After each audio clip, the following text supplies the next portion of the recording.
আজকে শুরুতেই একটা রিলিজের নিউজ রয়েছে, সেটা হচ্ছে যে অ্যান্ড্রয়েডকে ডাব্লিউডাব্লিউ রিলিজ করে দিয়েছে, কিন্তু এটা বাকি রিলিজের মতো নয়, কারণ এখানে অ্যান্ড্রয়েডে নিজে থেকে রিলিজ চেয়েছিল আর ডাব্লিউডাব্লিউ তাকে রিলিজ করে দিয়েছে। তো কী হয় যে অ্যান্ড্রয়েডে 2024 সালের রয়্যাল রাম্বলে রিটার্ন করে, আর ঠিক তার 1.5 বছর পর মানে এই সময় এসে সে রিলিজ হয়ে যায়। আর এর পেছনে কারণ হচ্ছে যে অ্যান্ড্রয়েডে তার বুকিং নিয়ে একদমই খুশি ছিল না, তাকে যেভাবে ডাব্লিউডাব্লিউ ইউজ করছিল সেটা সে একদমই পছন্দ করছিল না। আমরা তো জানি যে অ্যান্ড্রয়েডকে ডাব্লিউডাব্লিউ কীভাবে ইউজ করেছে, আর তার ফলে অ্যান্ড্রয়েডে খুবই রেগে যায়, ফ্রাস্ট্রেটেড হয়ে যায়, মেন্টালি ডিস্টার্ব হয়ে যায়। সে কী করে, ডাব্লিউডাব্লিউ যে ওয়েলনেস পলিসি আছে, ডাব্লিউডাব্লিউ কিছু নিয়মকানুন থাকে, সেগুলো মেনে চলতে হয় সুপারস্টারদের। তো অ্যান্ড্রয়েডে কী করে যে সেটা একটু ইচ্ছা করে উল্লঙ্ঘন করে, শোয়ের মাঝখানে সে শো ছেড়ে চলে যেত, অনেক সময় শোতে সে আসতেও না বলা সত্ত্বেও, অসহযোগ টাইপের বলতে পারো, ডাব্লিউডাব্লিউর কথা সে শুনতে চাইছে না। এবারে লাস্টে তার জন্য তাকে সাসপেন্ডও করা হয়, তার পেমেন্টও আটকে দেওয়া হয়, কিন্তু তাতেও অ্যান্ড্রয়েডের কিছু যায় আসে না। অ্যান্ড্রয়েডে লাস্টে বলে যে আমি আর এখানে থাকবো না, আমাকে রিলিজ করে দাও, আর তারপরে ডাব্লিউডাব্লিউ থেকে রিলিজ করে দিয়েছে। এবার এটা তো পরিষ্কারই ছিল যে অ্যান্ড্রয়েডকে ডাব্লিউডাব্লিউ যেভাবে ইউজ করতো সেটা কোনো দিক দিয়ে তো ভালো ছিল না। অ্যান্ড্রয়েডের মধ্যে আমরা সব কিছু দেখতে পেতাম, প্রোমো স্কিল ছিল, বডিও ভালো ছিল, শুধুমাত্র হাইটটা একটু কম ছিল, একটু বেটে ছিল, ওটাই জাস্ট একটু প্রবলেম। কিন্তু ওটা তো রেসলিং জগতে তেমন প্রবলেম নয়, যদি রেসলার ভালো হয় তাহলে তাকে ভালোভাবে ইউজ করা যেতে পারতো। তো ডাব্লিউডাব্লিউ চাইলে তাকে ভালোভাবে বিল্ড করতে পারতো, কিন্তু না, তাকে কী করেছে, শুধুমাত্র শোতে ডাব্লিউডাব্লিউ এখন ফরম্যাট এটা হয়ে গেছে যে শোতে মাঝখানে একটা এমন ম্যাচ দিতে হবে যেটা রেসলিং ম্যাচ, আর যেটা থেকে ফ্যান্সরা বলবে যে বাহ খুব সুন্দর রেসলিং হচ্ছে। যেমন আমরা সেমাসকে দেখতে পাই, রুসেফকে দেখতে পাই, পেন্টাকে দেখতে পাই, অ্যালিস্টার ব্ল্যাক, ডেমন প্রিস্ট, এদেরকে দেখতে পাই। ওটাই এদের ক্যারিয়ারের কোনো উন্নতি নেই, এদের ক্যারিয়ার একই জায়গায় থাকবে, এদের কাজই হচ্ছে শোয়ের মাঝখানে এসে একটা ব্যাঙ্গার রেসলিং ম্যাচ দেওয়া। কিন্তু ওইটা করে তো কেউই খুশি হবে না, সবাই চায় চ্যাম্পিয়নশিপ অপরচুনিটি, একটু ভালো booking, character build up, main event spot যদি নাও হয় মিড কার্ডে তো তারা জায়গা চায়। কিন্তু অ্যান্ড্রয়েডে কী করছে, কারমেলো হেজের সাথে 7খানা ম্যাচ লড়ছে, প্রতি সপ্তাহে একটা করে ম্যাচ, যেটাকে একটা রেসলিং কোয়ালিটি ম্যাচ হিসাবে ধরা হচ্ছে। ওই করে কেই বা খুশি হবে না, তো কারমেলো হেজের কোনো উন্নতি হয়েছে আর না তো অ্যান্ড্রয়েডের উন্নতি হয়েছে। তার এই করতে করতে সে বুঝে যায় যে ডাব্লিউডাব্লিউতে তার ফিউচার নেই, এরা এই করতেই ব্যস্ত, এরা শুধুমাত্র তাকে ইউজ করছে, এছাড়া এর কোনো উন্নতি তারা করাবে না। আর ফলস্বরূপ সে বলে দেয় যে আমি আর এখানে থাকবই না। তো শেষ পর্যন্ত সে চলে গেল। এবার হয়তো তার উপরে 90 ডেজের যে ক্লজটা থাকে ডাব্লিউডাব্লিউ, সেটা অ্যাপ্লাই করা আছে, হয়তো 90 দিন পর আমরা তাকে AEWতেই আবার দেখতে পাবো। AEWতে প্রথমে ডাব্লিউডাব্লিউতে ছিল, তারপর AEWতে গেল, আবার ডাব্লিউডাব্লিউতে এলো, আর এখান থেকে আবার এখন AEWতেই যাবে। AEWতে যাওয়ার চান্স অনেক বেশি, কারণ অ্যান্ড্রয়েডের মতো রেসলারদের ওখানে খুব ভালো সম্মান দেওয়া হয় আর তারা ভালো বুকিংও পায়। এবার কথা হচ্ছে অ্যান্ড্রয়েডে তো আমাদের কাছে একটা উদাহরণই থেকে গেল, শুধুমাত্র অ্যান্ড্রয়েডে তো নয়, অনেক রেসলার রয়েছে, Penta, Rey Fenix, Damian Priest, Carmelo Hayes, Sheamus, Rusev, Aleister Black, আর না জানি কত রেসলার রয়েছে যাদেরকে আমরা দেখতেও পাই না। এদেরকে রেখেছেই শুধুমাত্র একটা করে ম্যাচ এরা দেবে, রেসলিং করবে, চলে যাবে, এদের ক্যারিয়ারে কোনো উন্নতিই নেই। সেমাসের তো খুবই খারাপ অবস্থা, যে এককালে ওয়ার্ল্ড টাইটেল জিতেছিল, জন সিনার সাথে অত বড় বড় রাইভালরি দিয়েছে, র্যান্ডি অর্টনের সাথে অত বড় রাইভালরি দিয়েছে, এজের বেস্ট ফ্রেন্ড, তার আজকের এই অবস্থা। অ্যালিস্টার ব্ল্যাকেরও একই অবস্থা, এত সুন্দর একটা ট্যালেন্ট, তার অবস্থা দেখো কী করছে, রেসলিং করার জন্য রেখেছে, রেসলিং তো করবে কিন্তু শুধুমাত্র রেসলিংই করে যাচ্ছে, আর কোনো উন্নতিই নেই। তো আজ অ্যান্ড্রয়েডে চলে যাচ্ছে, কাল হয়তো রুসেভও চলে যাবে, অ্যালিস্টার ব্ল্যাকও বলবে যে দরকার নেই, আমি আবার AEWতে ফিরে যাই, এই করতে করতে। আর পেন্টার অবস্থা তো খুবই খারাপ, পেন্টা কত সম্মান পেত AEWতে, সে ডিন অ্যামব্রোসের সাথে ম্যাচ লড়েছিল, একটা ব্রুটাল ম্যাচ, আর এখানে এসে দেখো নিউ ডের কপি কিংস্টনের কাছে হেরে যাচ্ছে, আবার পিন হয়ে, যাচ্ছে তাই অবস্থা একদম। তো এটা অ্যান্ড্রয়েড তো শুধুমাত্র শুরু, হয়তো কিছুদিন পর আমরা দেখতে পাবো যে এই যে সুপারস্টারদের কথা বলছি, এরাও হয়তো বলবে যে আমরা ডাব্লিউডাব্লিউ কোম্পানি ছেড়ে চলে যেতে চাই, আর এর পেছনে দায়ীকে টাকলু, কারণ সে এদেরকে ভালোভাবে ইউজ করতে পারছে না। শুধুমাত্র রিংয়ের মধ্যে এসে ধুমধারাক্কা ম্যাচ রেসেল করালেই হয় না, তারা ম্যাচ যখন রেসেল করছে, ভালো যখন পারফরমেন্স দিচ্ছে, তখন তার রিওয়ার্ডও তাদের দেওয়া উচিত, যেটা এখানে দেওয়া হয় না। তো সেই জন্যই এখন AEW ওপরে উঠছে আর ডাব্লিউডাব্লিউ নিচে নামছে। আর আসা যাক এবার পরের নিউজে, তো ডাব্লিউডাব্লিউ অরল্যান্ডোতে তাদের একটা নতুন পারফরমেন্স সেন্টার বানাতে চলেছে, আগের যে পারফরমেন্স সেন্টারটা ছিল সেটা জানো তোমরা খুবই ছোট টাইপের, তো এবার একটা বড় সড়ো পারফরমেন্স সেন্টার ডাব্লিউডব্লিউই বানাতে চলেছে, আর সেটার অফিসিয়াল অ্যানাউন্সমেন্টও করে দেওয়া হয়েছে। আর এবার একটা রিটার্নের কথা বলা যাক, সেটা হচ্ছে যে লিভ মর্গান এখন প্রায় পুরোপুরি ঠিক হয়ে গেছে। তাকে ডাব্লিউডব্লিউইর পারফরমেন্স সেন্টারে ট্রেনিং করতে দেখা গেছে। ট্রেনিং করছে মানে ইনজুরি থেকে সে একেবারে মুক্ত, এখন শুধুমাত্র একটু ট্রেনিং করে নিয়ে মানে ফিট করে নিচ্ছে নিজেকে। তো আমরা হয়তো আর মাসখানেকের মধ্যেই লিভ মর্গানের রিটার্ন দেখতে পেয়ে যেতে পারি। কিন্তু যদি ক্রিয়েটিভ কন্ট্রোলসের কোনো রকম প্ল্যান না থাকে, ধরো কোনো প্ল্যান পাচ্ছে না যে লিভ মর্গানকে কোথায় আনবে, তাহলে টাইমটা একটু বেশি হতে পারে। তবে লিভ মর্গান প্রায় মেডিকেলি ক্লিয়ার হয়ে এসছে।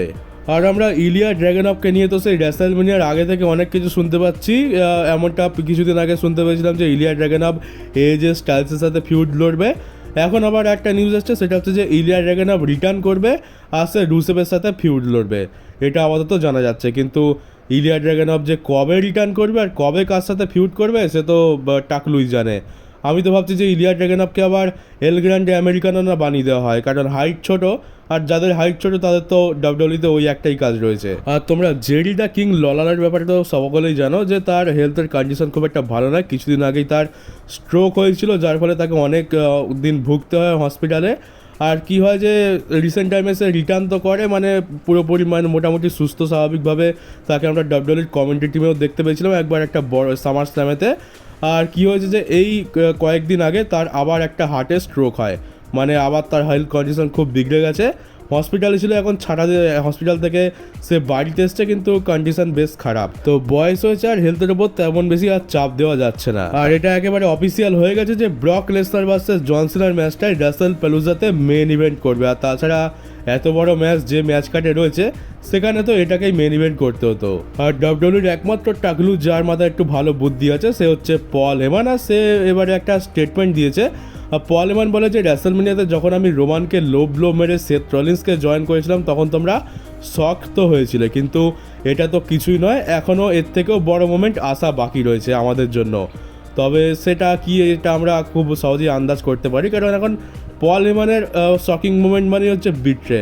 আমরা তো জানি যে আজ নয়তো কাল সেথ রলিন্সেরও পড়বে লো ব্লো, আর পল হেমান ব্রন ব্রেকারের কী বলে অ্যাডভোকেট বা ওয়াইজ ম্যান হয়ে যাবে। তো সেই দিনও খুব তাড়াতাড়ি আসবে, হয়তো আর বছর খানেকের পরেই আমরা দেখতে পাবো। তো পল হেমানও এবারে সেই বড় মোমেন্টটা আমাদের দিতে চলেছে, সেটা এখনই বলে দিল। তবে ওটা তো প্রেডিক্টেবল হয়ে গেল। হ্যাঁ, বড় মোমেন্ট ঠিকই, কিন্তু পল হেমানের যা কার্যকলাপ ওটা খুবই প্রেডিক্টেবল হয়ে গেছে। আর লুডভিগ কাইজার তার স্টোরিতে এই ফটোটা দিয়েছে আর বলছে যে দেখো আমি তো এল গ্র্যান্ডে আমেরিকানো নই, এল গ্র্যান্ডে আমেরিকানো একটা আলাদা লোক। তবে আমরা তো জানি এটা হচ্ছে এআই এর যুগ, এআই দিয়ে এগুলো বানানো যায়। আর তাছাড়া এমন তো নয় যে লুডভিগ কাইজার বাদে আর কোনো এল গ্র্যান্ডে নেই, এল গ্র্যান্ডে তো ভরপুর রয়েছে ডাব্লিউডব্লিউতে, এখনই তো টোটাল 5খানা হয়ে গেছে। আর যেমনটা আমরা জানি যে আমাদের জেউসই হচ্ছে পরবর্তী রোমান জেন্স, মানে তাকে তো রোমানের জায়গাটা প্রায় দিয়েই দেওয়া হয়েছে। আর দেখতে পাচ্ছি যে জেউসো এখন গরিবের ভিখারি ট্রাইবাল চিফ হওয়ার চেষ্টা করছে। তো এটা কি হবে যে জেউসোকে রোমানের মতো হিল টার্ন করানো হবে? তো এখন আপাতত নিউজ এসছে যে না, জেউসোর কোনো রকম হিল টার্ন হবে না, ও এই রকমই পেছন ভর্তি অ্যাটিটিউড নিয়ে ফেস হয়ে ঘুরে বেড়াবে। আর আমরা তো জানি যে ডমডম ভাই হিল হিসাবে কত সুন্দর কাজ করছে, ফেস হিসাবে হয়তো সে এত ভালো কাজ কখনো করতে পারতো না, কিন্তু হিল হিসাবে তো আলাদাই লেভেলে চলে গেছে। তো এই আইডিয়াটা সবার প্রথমে তার মায়ের মাথায় আসে। রে মিস্টেরিও এটা বলে যে ডমডম একজন ফেসের থেকে বেশি হিল হিসাবে বেশি ভালো কাজ করতে পারবে আর বেশি ভালো সাকসেস পাবে, এটা তার মায়ের মাথাতেই প্রথম আসে, কারণ সে তো তার ছেলেকে হাড়ে হাড়ে চেনে।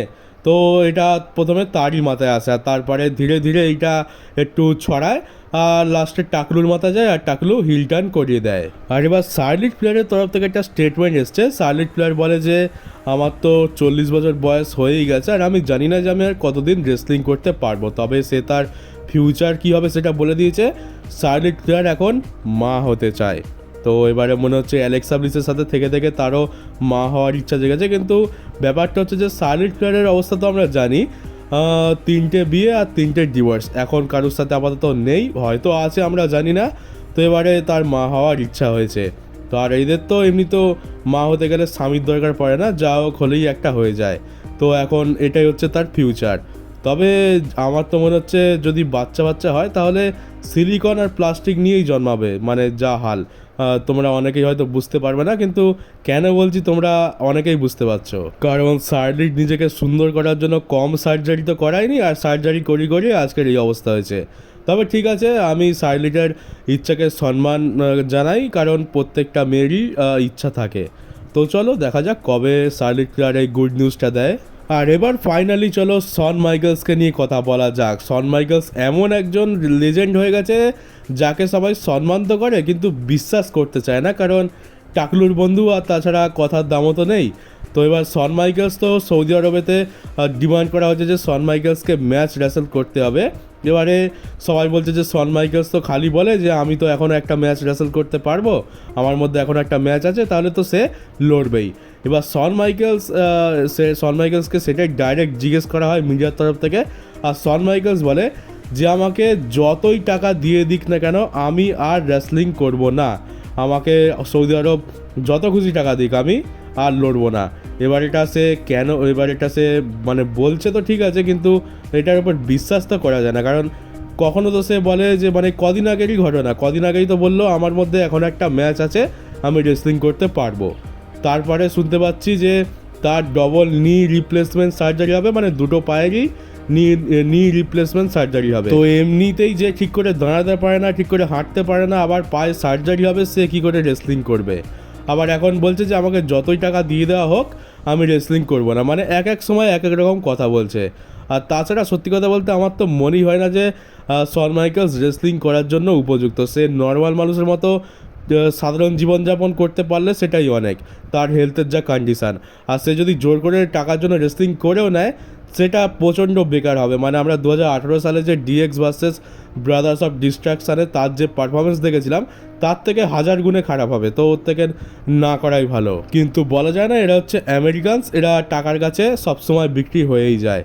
তো এখন হয়তো আমেরিকানস ফ্যান্সরা তাকে ট্রোল করবে, তাকে নিয়ে ক্রিটিসাইজ করবে, টাকলুর মতো ঘর থেকে বেরোনো বন্ধ করে দেবে, সেই জন্য হয়তো সে ভয় পেয়ে এরকম বলছে।